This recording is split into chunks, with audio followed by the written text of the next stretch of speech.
Mim. Hey, Scarlett. Welcome back, guys. You're listening to Style Over Substance. We're just two friends talking about our experiences working inside the fashion industry and also our observations from outside the fashion industry. It's sometimes serious, but it's definitely always a good laugh. Always. We release new episodes every Tuesday. So subscribe on your favourite podcast listening platforms.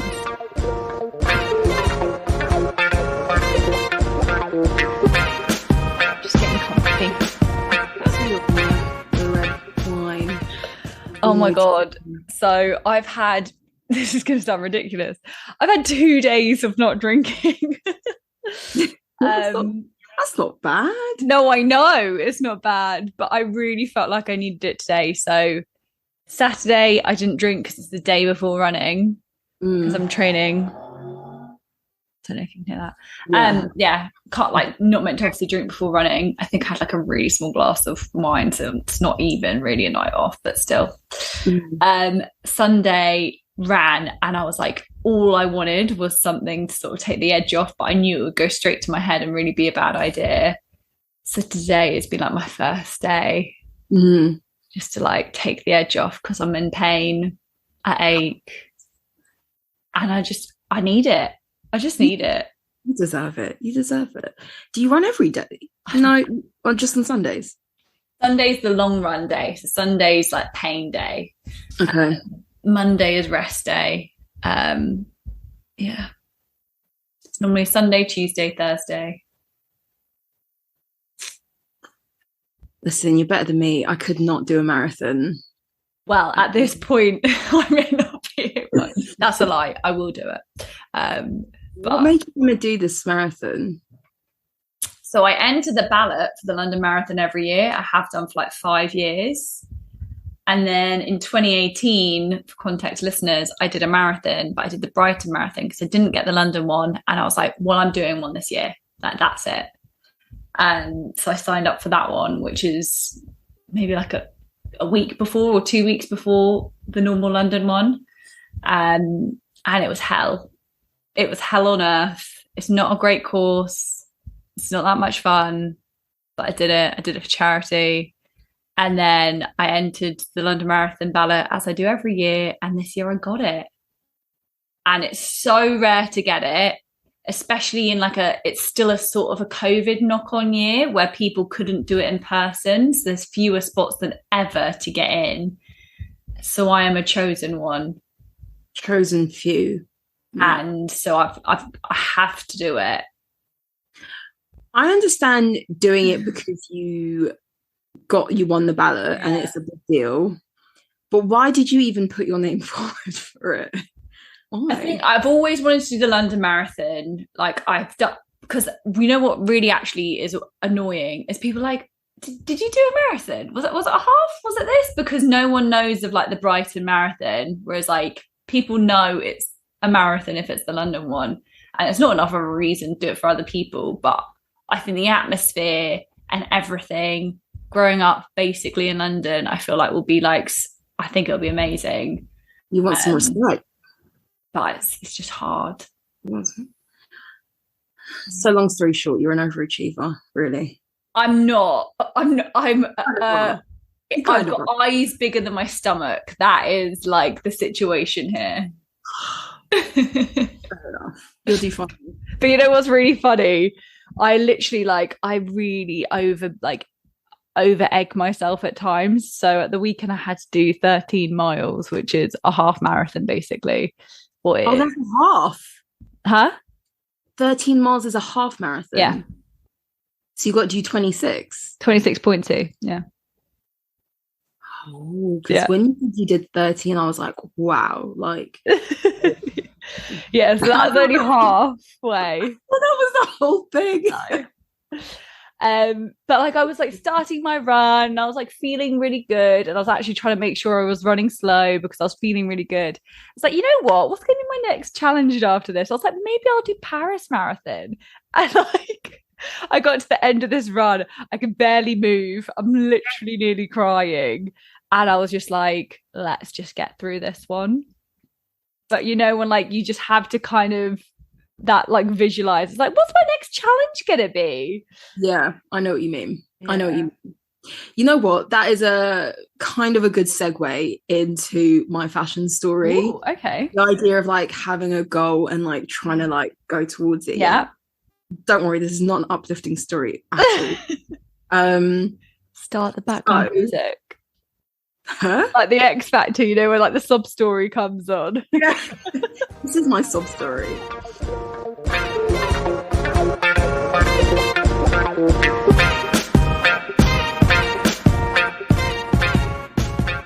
What's your fashion story?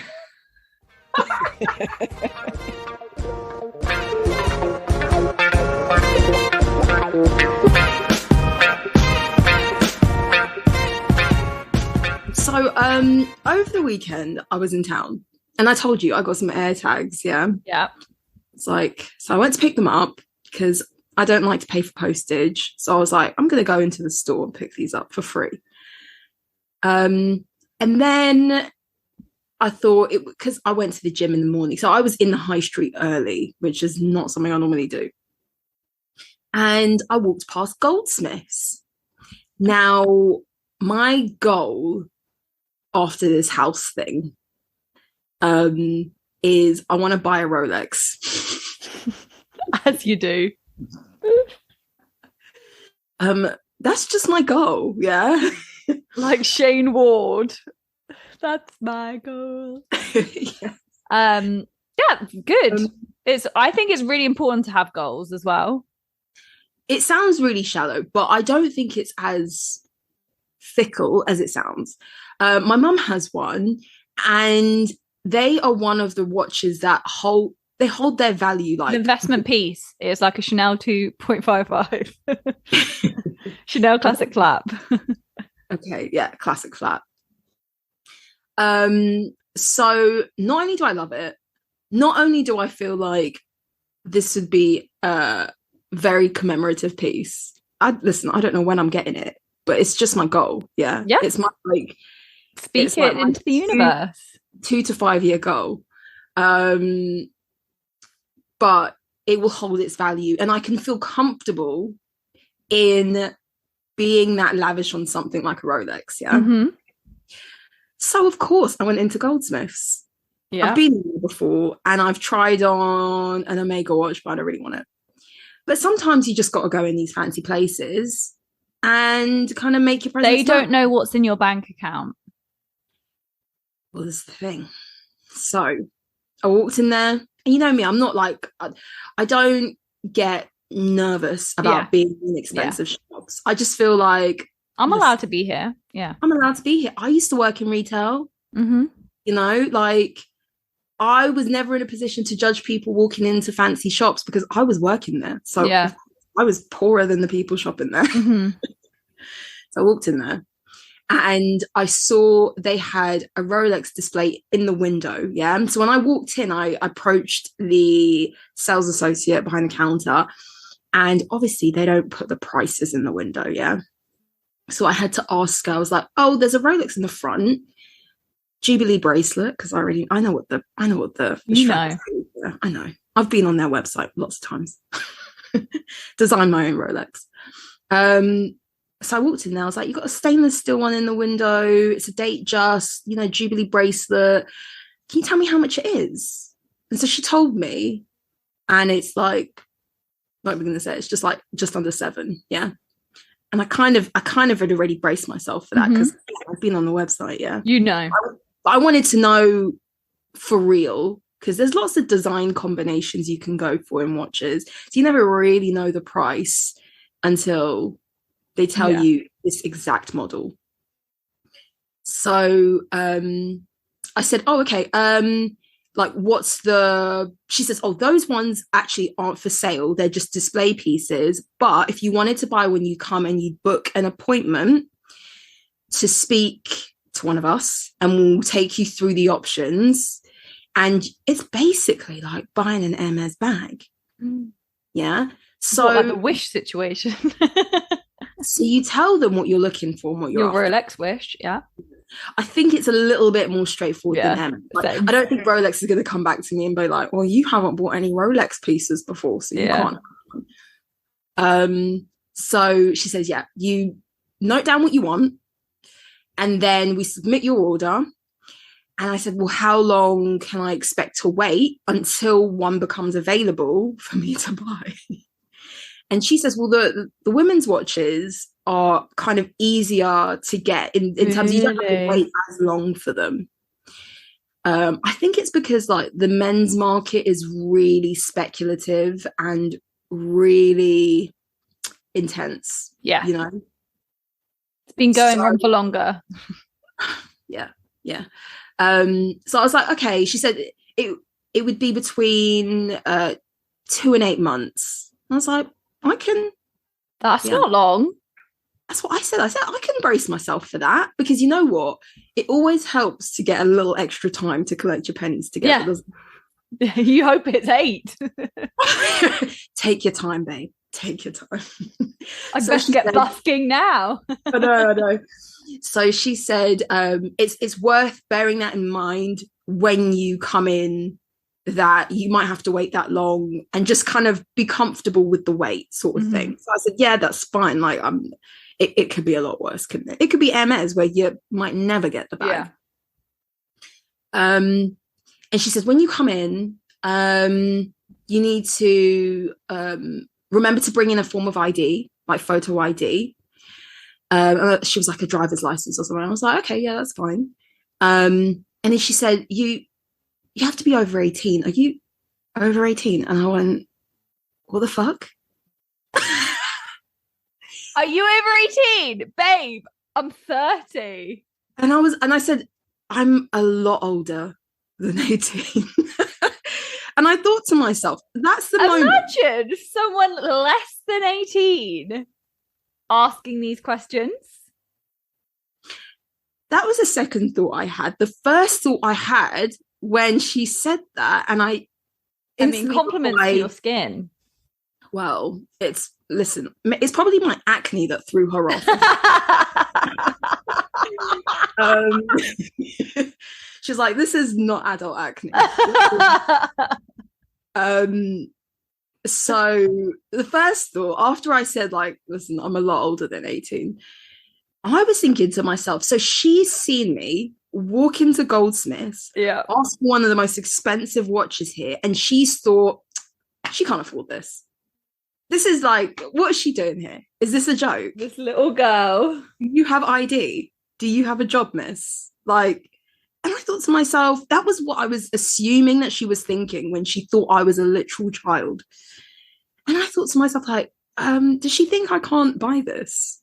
Or, like, what's her thought process? I hope not, because I think, like you said, that's a really damaging thing for a sales associate to think, because like you said, babe, you're on a wage, or you're on something where you probably can't afford some of the stuff in there, and that's not even a judgmental thing. And also, maybe you can afford that stuff, but you shouldn't. Like, money can look like, and isn't there like a real viral thing that talks about like a millionaire, and they walk around like with their bling and their Hermes handbag, and then it will show like tech billionaires, and they walk around in like jeans and a t-shirt. Although, as we know with Steve Jobs, it could be a Lizzie Miyake roll neck. Well, that's true.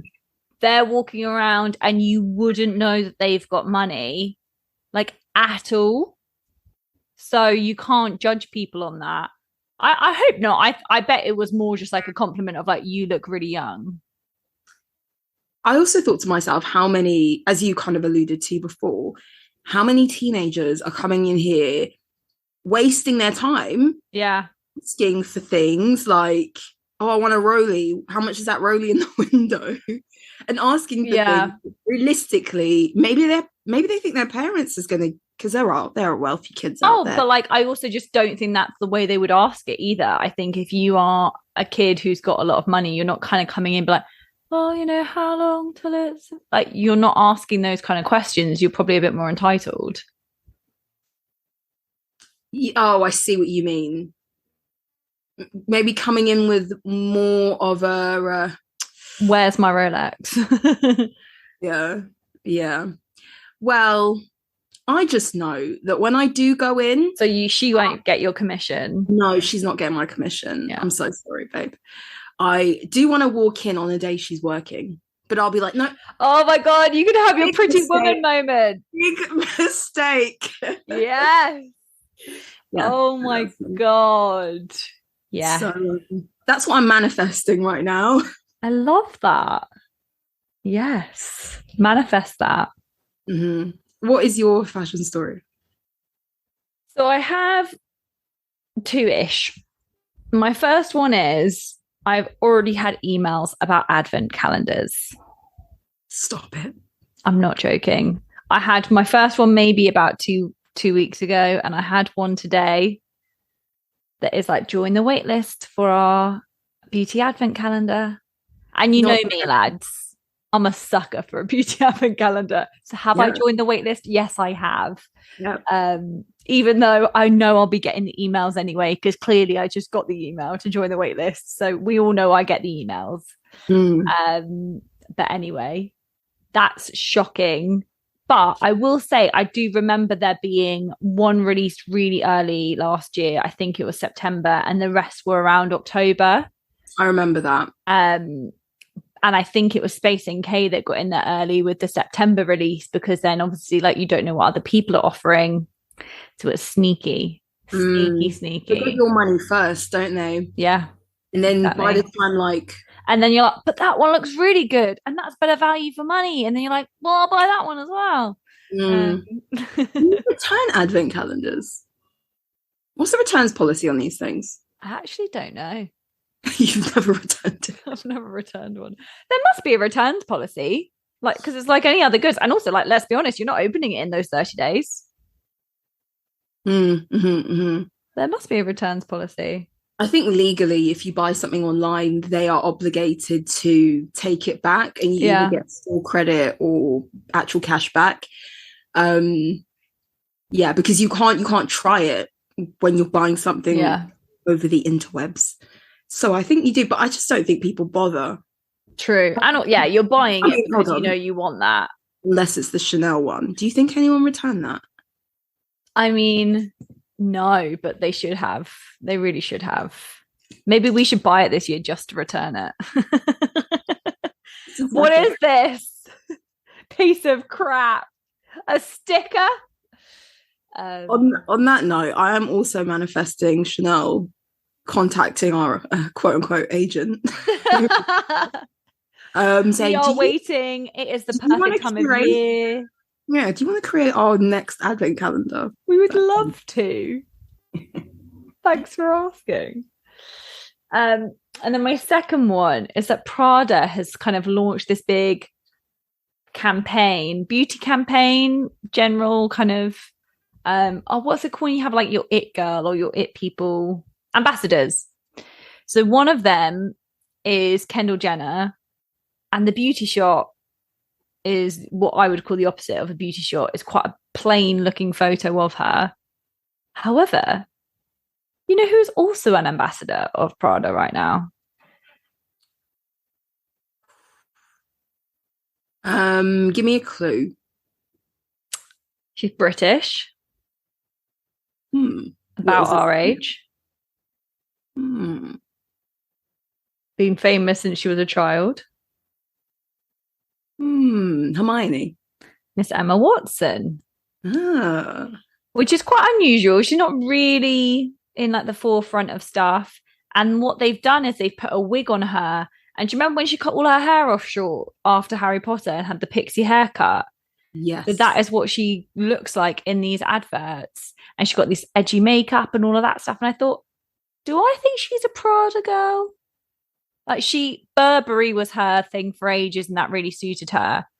Do I think she's that edgy? Probably not. But good for her. How she landed that? I think this is a brilliant direction. Alongside Kendall Jenner.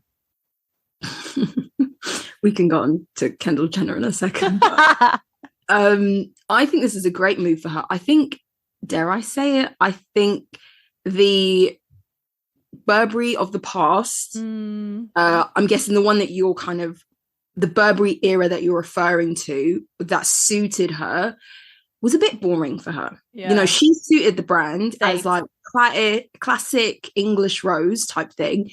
But I think Prada's a good move for her because, and the reason why I think it might suit her is I think she could probably pull off 1960s mod.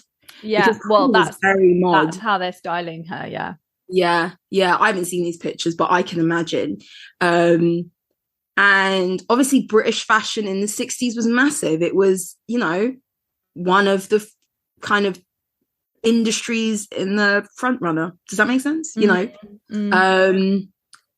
And so I can see that happening, and it makes her more of an interesting fashion girl, because I don't really see her as a fashion girl, if I'm honest. Day to day, she doesn't. I think she takes more risks, like on the red carpet. I probably haven't seen her have a red carpet moment for a while, but I don't know. She's quite cool. I will say that Prada's not that great on red carpets. I can't think of many memorable Prada red carpet moments. I think Prada's for every day. It's not just for Christmas. But you know what I mean? Yeah. It's like a brand that, like, if you bought something from Prada, I feel like you could get some good wear out of it. Yeah, I saw a bag that I wanted yesterday. I think it's like probably like crochet. So like essentially I could fucking make it. But it was just a really nice kind of like straw beach bag with Prada on it. And I just thought, I like that. And I was like, I could use that for years to come. And then, like, you know, all bags are just such a crazy price tag. And it was like 1,300. I was like, that's not bad for a bag these days. And I was like, it's a straw bag. It's literally a straw bag. If it didn't have Prada written on it, it'd be 20 quid. So yeah, that went lower down my wish list. They have been gifting those like net bags. I don't know if this is the one you're referring to, but so it's like a level up from the net bag, but yeah, I've seen the net bags too, and they're really nice. They are very cute. They are. Yeah. But it's a very fickle purchase. You really just have to throw away money to buy that. You've got to be gifted that or have a high income. Yeah. Yep. Neither of which are on my horizon just yet. Manifest. Just yet. But yeah. Do you want to introduce this week's topic?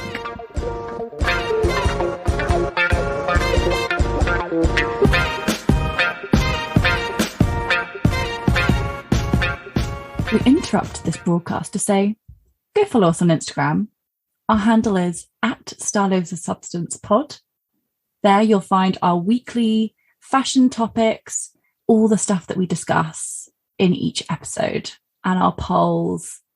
Or reach out to us at styleoversubstancepodcast@gmail.com for new suggestions of topic discussions, or even to share your own fashion stories. We also have a YouTube channel, Style Over Substance Podcast, if you'd rather listen to our episodes over there. Back to the episode.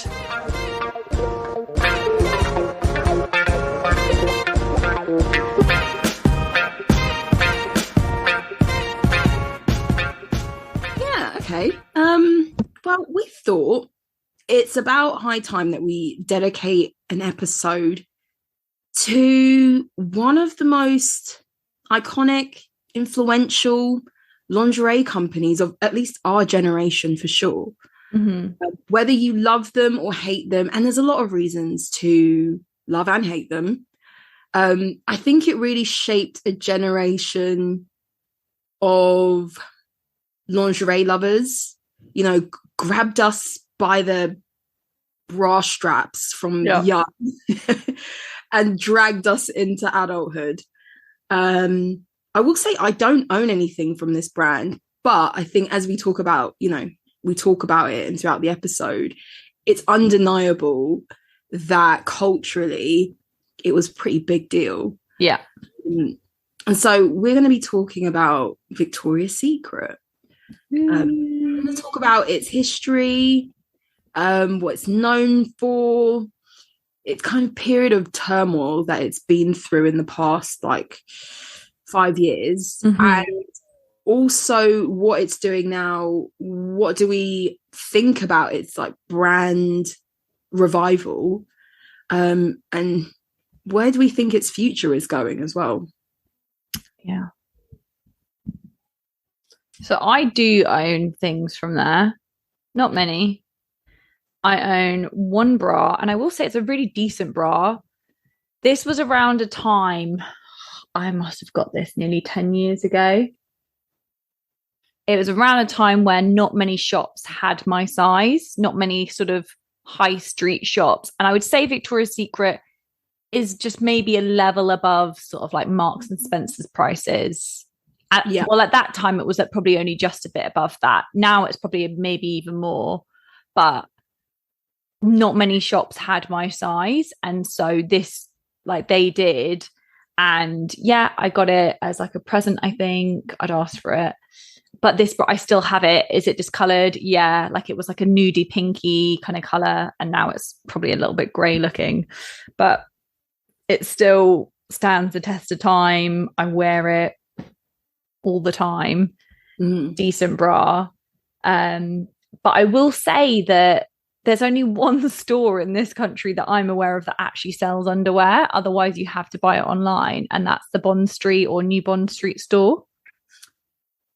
No, I actually live near a Victoria's Secret. Oh, okay. Yeah, there are a few of them. I think if you go to like Birmingham, it's probably in like Bullring, stuff, and bigger cities like that. But that's true. I'm probably more thinking of the airport shops that are just always like the spritz. Yeah, it's the body spray, isn't it? Yeah. I want to know the ratio of revenue between the body sprays and the lingerie. It's got to be high for the body spray for it to be in every airport I've seen has like a Victoria's Secret, and it is just selling. It's not even selling knickers. It is just selling like the spritz and all of that stuff. And I've personally never bought any of their smells, but clearly people are. I think there's a cult following for them. Yeah, I think. I know in the US there's a huge following for it. I'm so early like YouTube days. Oh my God, this brings me back. Like proper early YouTube days. Because I actually think the Victoria's Secret brand split at one point into, and like one is Victoria's Secret and one went Bath and Body Works. So I think it's split. Okay. I think it's part of the same group. So it's part of the same group, but I think like they sort of, at one point, branded into two different companies. And I used to see these women or like bloggers or whatever, and they would like collect all the scents. So they would like try and make, same with Bath and Body Works, same with the Victoria's Secret. They would literally, a bit like, I guess the equivalent in this country, I don't even know. I can't think of sort of body spritz that we were obsessed with when we were kids.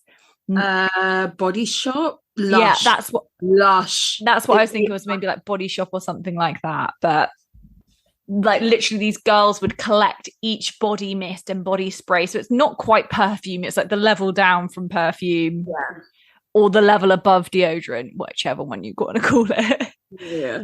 And like the same, they would collect all the different candle smells or whatever. But like that was a cult following. And I think it sort of trickled in to the UK because it was like some US thing. And it was like, oh my God, I want to smell like that.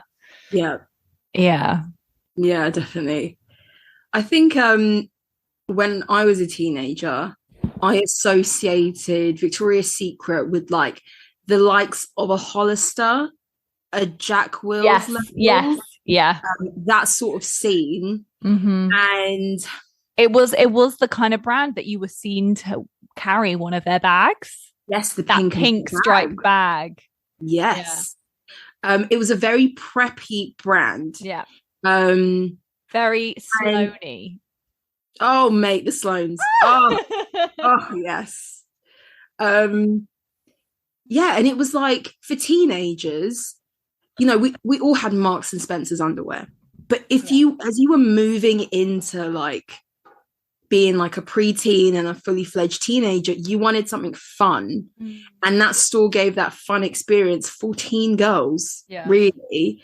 So I never bought anything at that age. I think, I don't know what it was, to be honest. I do remember, though, as I got older and I worked in lingerie, so stuck up, honestly. Sales associates are the worst. But I think I've told this story in one of our earlier episodes, when a woman came in and she was trying on different underwear sets. And the brand that we used to work for, we used to try and sell everything as a set, and like the stuff was not cheap. And I think she was trying on like a set that was like £1,000, like with the suspended knickers and the bra. And then after trying on a few sets, and I like gave her space in like, you know, the changing room to figure out what she wanted to do, I think she then looked at the price tag and was like, oh, I thought this was like a similar price to Victoria's Secret. And I was like, oh my God, I've just spent like 45 minutes with you and you're not going to buy anything, which is like a big fucking deal when you're a sales associate, because you're working for commission and you're like, please read the price tags before you waste my time. Literally. So, and it was also like our brand that we worked at, we kind of looked down at Victoria's Secret because of course to us it was like a preppy brand, and literally there's nothing wrong with buying stuff from there at all. But for us to be associated on the same level as Victoria's Secret, and we were like, we're here flogging French lever's lace, like what the fuck? How dare you? These were handmade. Yeah. So there was this, I think as I got older, it was very much like, no, I don't need that. Yeah. And also, I think we'll go into the shows. Yeah. I think that also really turned me off the brand for me as a person. Yeah, definitely. I actually agree with you. And I think that, interestingly, even though this bra is one of like the comfiest bras that I own, it fits really nicely. I've never really gone back because I actually find a lot of their bras are like the ones that have like create 2 cup sizes bigger, all of like the really padding. So much padding. That's not my vibe. Some bras, you just want a little lining so that it creates a nice shape, and you know, certain t-shirts or tops are thin and you just don't want like literally someone to see the outline of your breast. But I think it speaks volumes that I never got this bra again, because it's the kind of bra that I would have got in black, I would have got in nude, I would have got in like so many colors because it fits amazing. Like the pants were really nice, like all of this stuff. But I just wasn't super excited about the brand or owning stuff from there. I much preferred buying either into Marks and Spencer's. Around that time I used to love like Elle Macpherson had her own intimates range that I think then Heidi Klum took over. I would rather put my money there. I always thought those were worth my money a bit more. Why do you think that is? Because you said like I liked their product, but I wasn't a repeat customer. What do you think that they were? What trick were they missing? I just think it didn't translate. I mean, I think similarly to me, it didn't translate as like, oh my God, I want to own something from there. I didn't think it was like I thought it was a bit of like a tacky brand. Like I didn't think it was like, oh my God, I want to own something from there. Like I want to own like pants from there. Like that wasn't ever what I even registered. And I think I just only knew it as that brand that had the fashion show. I don't even think I really kind of knew more than that. And also, like, first of all, I do not want a pair of pants with VS written like all the way around them, you know, all of that stuff. So it's actually quite hard to find something that doesn't look like it's from there, if you know what I mean. So that's probably why, is that I probably found like the most mundane bra set in amongst everything else.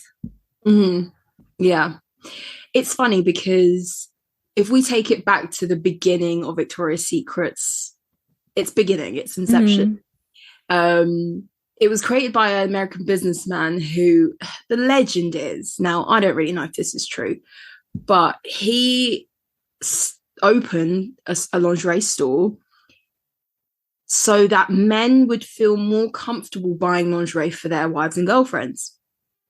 Now, would I turn down a gift like that from a man? No, I would not. As long as you got my size right, it's a great gift. I'm taking it. But it is a demographic that is willing to spend more on lingerie as a special occasion. Like me and you, you're going to buy a sports bra one day, you're going to buy a t-shirt bra, and you're not going to spend £300 on a t-shirt bra. Like, it's going to be only those special occasions where you're willing to spend a bit more. So I get why him as a man was appealing to that demographic, according to the legend. I did listen to a podcast called, oh my God, Fluently Something, can't remember, and she did an episode about Victoria's Secret, but it was like a blind item celebrity gossip stance. And she made a really good point that, like, if you're really going to appeal to men who are nervous about buying lingerie for their wives and girlfriends, surely you would just do a catalogue.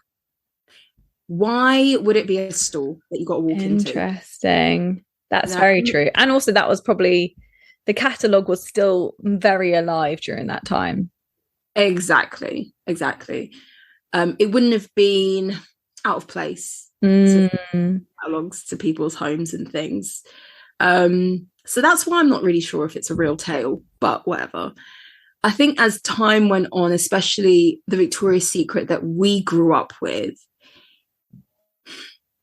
it was really weird because it was definitely branded towards the male gaze. I think as time went on, we just weren't about that.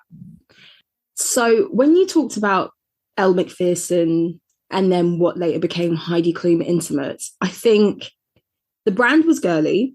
So it had cheaper price points and more expensive price points, but it centered the models as grown-up women, like they were in the later stage of their modeling career, and I don't know, it just felt a bit more mature, whereas Victoria's Secret was like intensely pink. Yeah, out with that subdivision of called Pink, which was like loungewear, sportswear, and you had the bags, and everyone was like sporting their bags all on the high street. And it was where teenage boys would buy stuff for their girlfriends for their birthday. And it's like, it's not a bad thing. That was their demographic. So I think we grew out of it. And I think also society grew out of it. Yeah, that's so true, actually. Like, I just associate it with being like, it's teenage underwear. So I probably, even when I got my first bra from there, was probably past being the main demographic that they go for, of like, oh, you're like 16 or like 17 and you're just getting some like cute underwear because now your mum doesn't buy your underwear for you. Yeah. You know, that's what their sort of like their marketing ploy was for. And yeah, and then even it kind of used to have, I guess they had loungewear that kind of reminds me of Juicy Couture. It was all that kind of a vibe, which just none of that was me. Jack Wills, all of that stuff, just, I mean, I don't know what was me, but it wasn't that. I think I had a velour tracksuit in my day, and I'd have it again. I know you definitely did, but you also looked very cool in it. But yeah, I think it's such a funny thing. But yeah, if it was born out of men shopping for women, that's a great business idea. but like lol, it totally kind of flipped. Yes, lots of guys would go in there and buy something for his girlfriend, but I don't think it was the most approachable shop for a guy to go into. Have you been inside one of their shops? I felt intimidated. Terrifying. Well, It reminds me a bit like how you said, you know how like Abercrombie and Hollister used to be like really dark, and they had this real aesthetic of beautiful people, and Victoria's Secret wasn't quite that bad, but their stores would have been so intimidating for like an 18-year-old guy to walk into. I found it intimidating to walk into. You don't even know where to look. You don't really want to ask for help. So you're like, yeah, definitely. And another thing also is buying your right size was not a concern of theirs. Yeah. Like no one was. I think they had bra fitters, but I don't really feel like you would leave with the correct size. Yeah. Yeah. What were your views on the Victoria's Secret annual shows? So the shows, funnily enough, again, like it was never really on my radar. And then when I went to uni, a girl that I lived with was really into them. And she was an international student. And while she wasn't American, she was much more Americanized than we are. And so she was much more into the phenomenon. I had never watched a show. I'd obviously seen photos of it all before or whatever. But I'd never thought like, oh my God, I want to watch that. I want this. Or like keep on top of who's going to make the cut for being part of the show. And so she really was into it. And so I kind of became more familiar with, oh, we're going to sit and watch the Victoria's fashion show.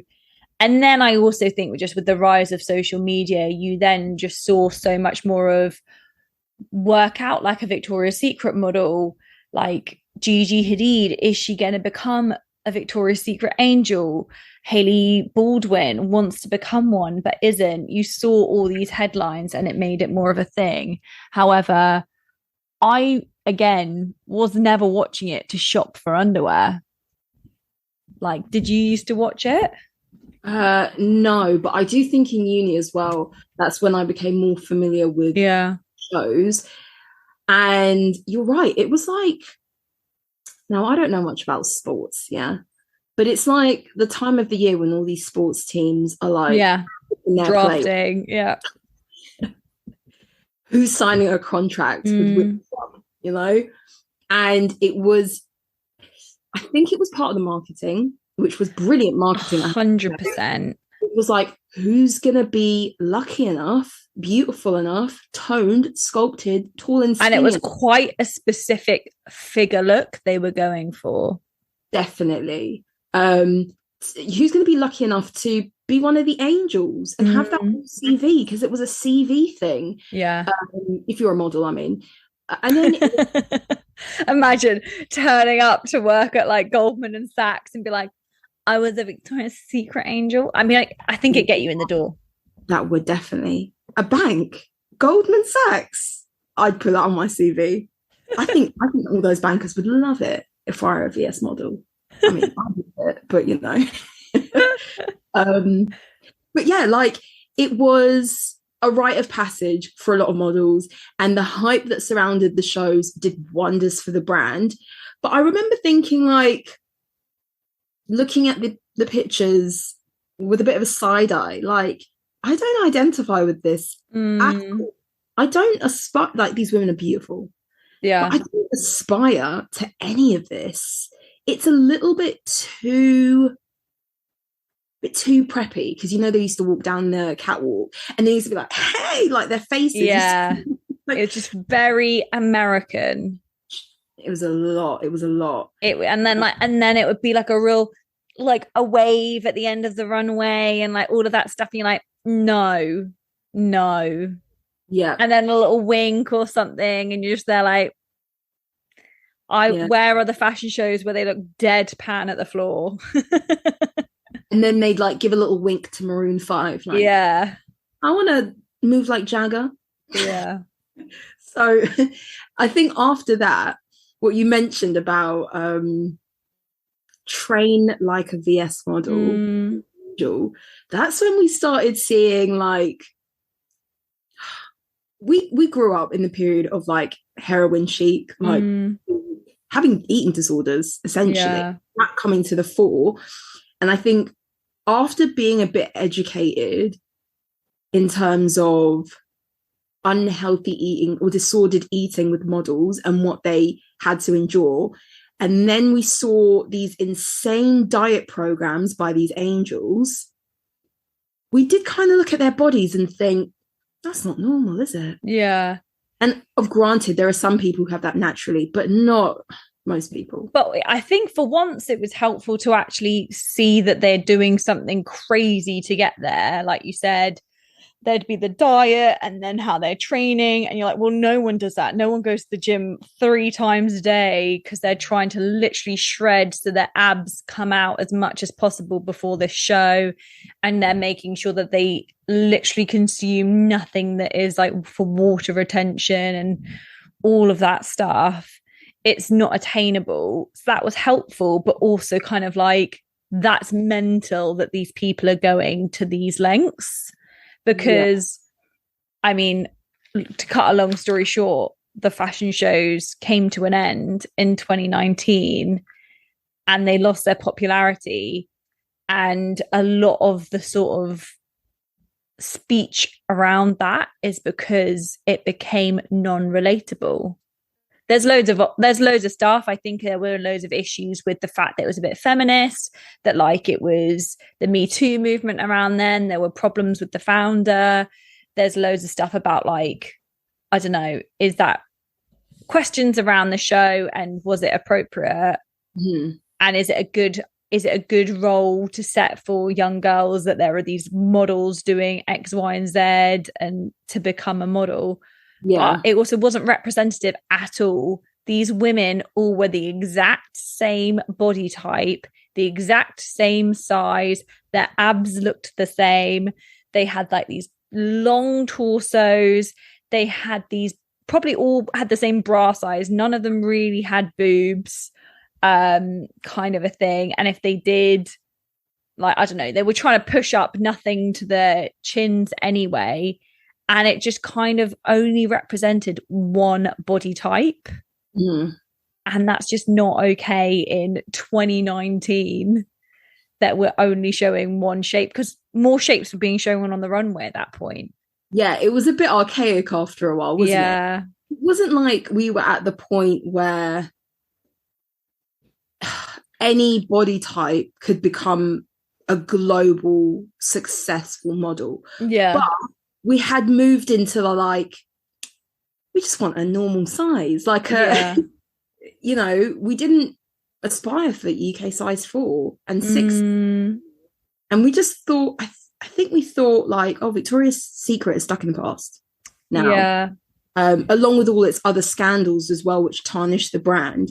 But but so supposedly there's like rumors that they're bringing back the show, but in a different format this year. Oh, okay. So I'm assuming that's not a live show. They'd be stupid to bring that back. I also probably don't think they've got the money. Their sales definitely won't be where it was. And that was a huge also factor in why they stopped the shows. These shows were huge productions, and they probably got it back from advertising and TV rights. But I also feel like 3 years is a really long time in the modeling industry, but their last show had some of the models that have been going for quite a long time, like Adriana Lima had been going for so long. I think she's got like the most wing appearances on the catwalk ever, 24 wing appearances. Because not everyone wears a set of wings. Oh, really? She's won the most set of wings. Yeah. Well, then there are models. Well, this goes to show how much. They some just are wearing an underwear set. Some don't wear wings. Oh. Yeah. But like Adriana Lima is probably a bit too old to be doing that now. It's like, I couldn't name you who would be on that catwalk like, I feel like Gigi's moved in a different modeling direction. I think Kendall probably has and doesn't want to be seen that way. I know Carly Kloss moved away from it because she didn't identify with it. It's like we talked about, I don't know many people on the modeling scene now anyway, but I couldn't name you more than 5 people who might be in the show. Whereas at one point, like, girls knew the lineup and they were like, oh my God, it's her. And you recognize these models year in, year out. Are they going to make the cut? And they were famous for that job. Yeah. And 3 years is actually a really long time to not do that. And like, you know, those people have got older or their careers had to move on and so forth. So I wonder what they might do. Is it going to be some like photo shoot? And I think I also read a big factor was that around that time of 2019, Savage Fenty by Rihanna was coming and just showing real women in real underwear. I think without wings and shit. Like, I'm sorry. Even if I'm trying to look the best that I've looked, even if I'm wearing like some sexy underwear set, like, I don't feel like I'm sprouting wings, you know?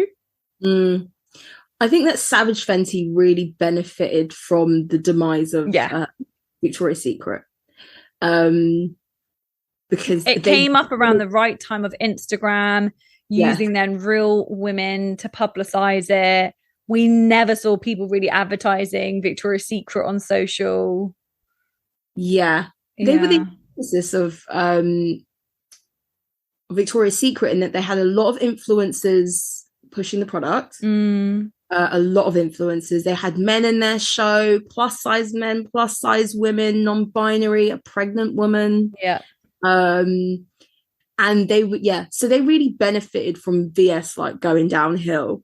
But yeah, Victoria's Secret, they have a store near me and their branding now is completely different. But I don't know if people are that fussed in giving their money to Victoria.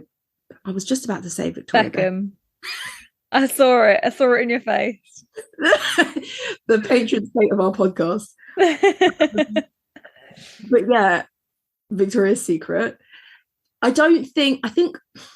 I really feel like a lot of the scandals that happened over the past few years has really tarnished it. I don't care if it's management, new executives, new ownership. People don't really want to feel like they're giving their money to the wrong sort of business. And I think it's a little bit, we can be really cynical and say, well, they're coming out with, they're using a lot of, if you go on like the Instagram and stuff, they're using a lot more inspirational female personalities. I think they've got, the women's American football team. They won something.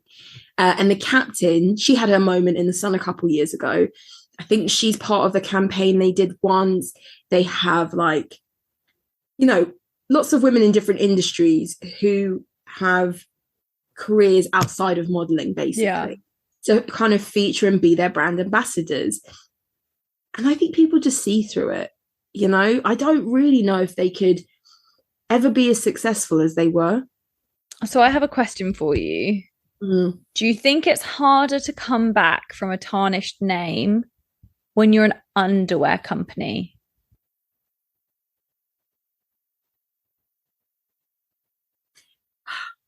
Yeah. Because I do, yeah. I think the type of scandal as well that they were embroiled in, sexual assault and grooming and things like that.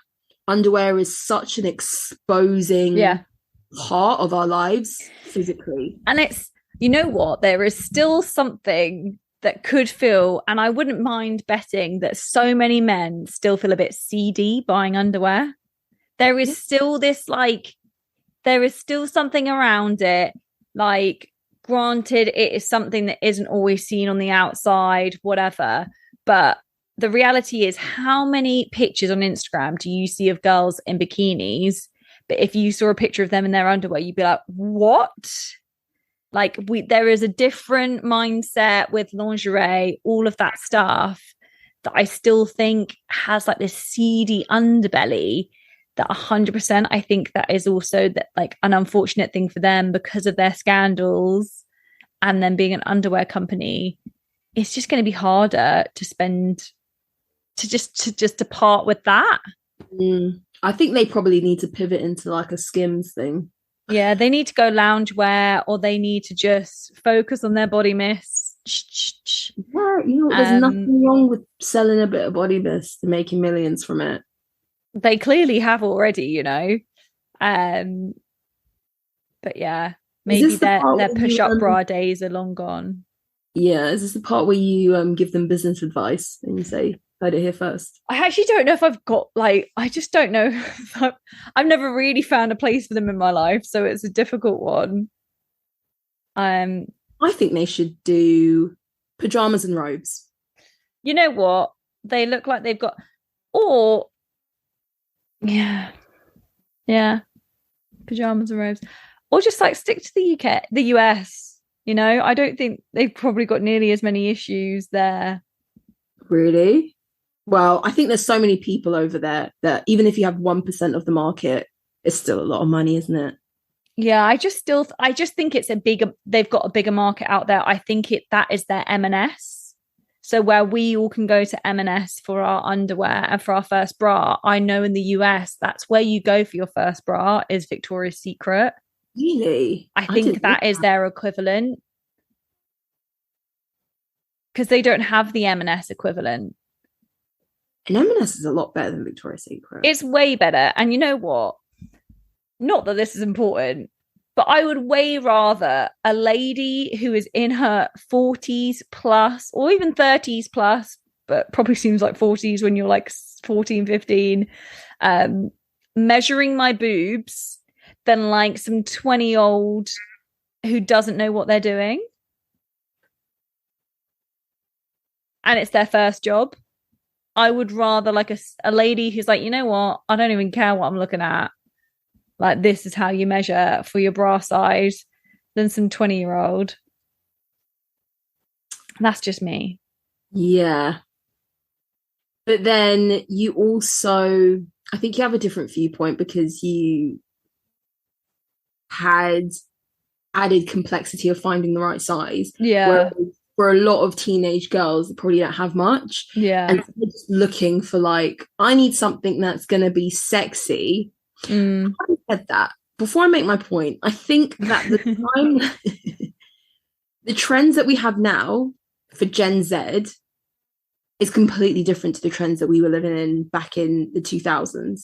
So whereas now it's about crop tops, probably don't even need to wear a bra. You can literally wear a bikini top, like a triangle. And actually, that's a really good point, that there's probably never been a more popular time that women don't wear bras. Yeah.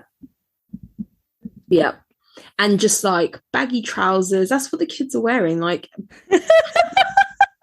kids having cleavage is not as important as it was to us. Yeah. When we were 14. Like, yeah. Cleavage is dead. Yeah. We were still, BBLs wasn't a thing.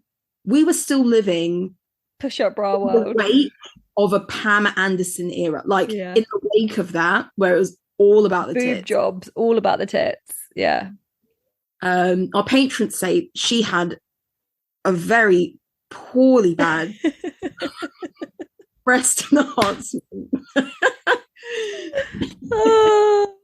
What a time. That's so true, though. That is so true. That they were probably like one of the first, or the huge thing of the push-up bra. They had their thing of like, look, 2 sizes bigger, and like the plunge of like push and gel that would be in there was mental. And yeah, it would create something out of nothing.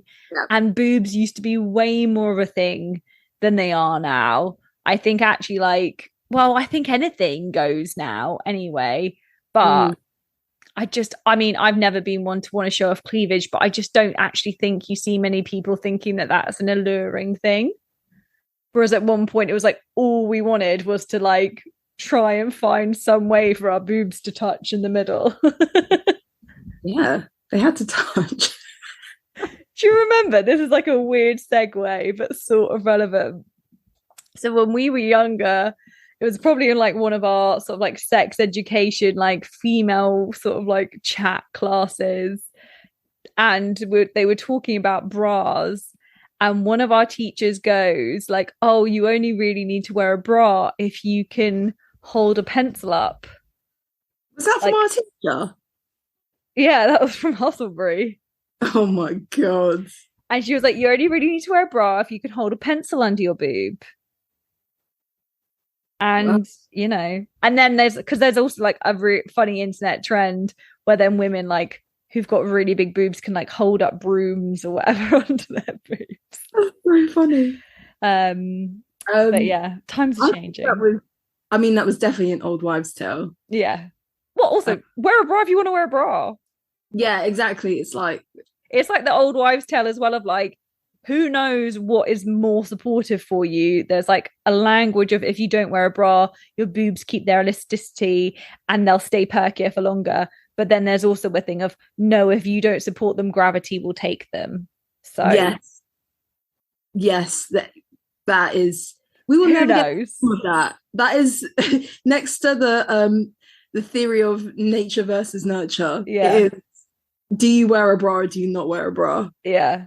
What's kept them perkier? Exactly. Yeah. So Victoria's Secret. Anyway, got anything else you want to add? I'll be really interested to see what they do show-wise. I mean, if they're doing a show, it will literally be like you were talking about with their campaign. It will be all shapes and sizes. It will be like the most inclusive thing, tick box exercise you've ever seen. And I just think, unfortunately, they're just a little bit behind. Like you said, that it doesn't seem genuine. It doesn't seem authentic. It just seems a bit like we've got to do this now. Whereas actually, if straight away in 2019 they'd noticed that and gone, we need to shift, and this is our new marketing strategy, I think it would have probably taken them a bit further. But yeah, they won't be getting my hard-earned cash anytime soon. Or will they? Let's see what they come out with. What do you reckon our poll should be? Are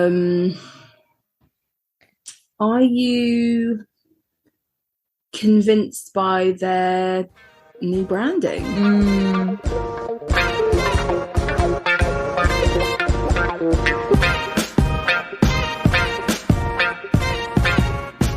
Well, thanks again for tuning in to another episode of Style Over Substance, guys. Don't forget to check out our Instagram or Spotify to respond to this week's poll. Bye. Bye.